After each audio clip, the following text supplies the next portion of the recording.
কাল ছিল সানডে, তাই হাজবেন্ড বাড়িতে ছিল। সারাদিন বৃষ্টি পড়ছিল, যার জন্য মাঠে খেলতে যেতে পারেনি। ঘরে বসে বসে বিরক্ত হয়ে যাচ্ছিল। তারপর সন্ধ্যার সময় বলল, চলো গিয়ে একটু মোমো খেয়ে আসি, খুব ইচ্ছে করছে। তো আমিও বললাম চলো। বৃষ্টি পড়ছে, তার সত্ত্বেও আমরা ভিজে ভিজে বেরিয়ে পড়লাম মোমো। তারপরে আসার সময় কিছু মুরগির মাংস কিনে নিয়ে আসি। আবার এসে বলল, চলো ঝটপট মুরগির মাংসটা রান্না করে ফেলো, আর সাথে পরাটা আর মুরগির মাংস খাবো আমি। তাই আর বেশি দেরি না করে তাড়াতাড়ি এসে মুরগির মাংসটা ধুয়ে ফেললাম এবং তাড়াতাড়ি চটপট রান্না করতে বসিয়ে দিলাম, কেননা তার আবদার তো পূরণ আমাকেই করতে হবে, তাই।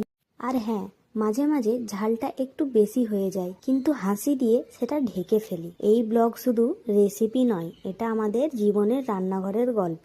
তাই যদি আপনিও রান্নায় খুঁজে পান ভালোবাসা। আর হ্যাঁ, আর একটা কথা তো তোমাদের বলতেই ভুলে গেছি। আমি যখন মার্কেটে মোমো খেতে যাচ্ছিলাম, যাবার সময় এক জায়গা ভুট্টা দেখলাম, অনেক ভিড় ছিল। সেই জন্য হাজবেন্ড বলল, এখন চলো মোমোটা খেয়ে আসি, আসার সময় ভুট্টা নিয়ে যাব। কিন্তু আসার সময় এসে দেখি ভুট্টাই ছিল না, শেষ হয়ে গেছিল। মনটা খুব খারাপ হয়ে গেল। সেই জন্য ঘুরে যতটা খুশি হলো, তো ভুট্টাটা না পেয়ে মনটা অনেকটাই খারাপ হয়ে গেল। ঘরে চলে আসলাম। তারপরে হাজবেন্ড বলল, ওই বৌদিটা প্রতিদিনই সন্ধ্যার সময় বসে ভুট্টা বিক্রি করে, পরের দিন যখন দোকান থেকে আসবো তখন তোমার জন্য ভুট্টা নিয়ে আসবো। মন খারাপ করো না, ঠিক আছে? ভালো করে মাংস রান্না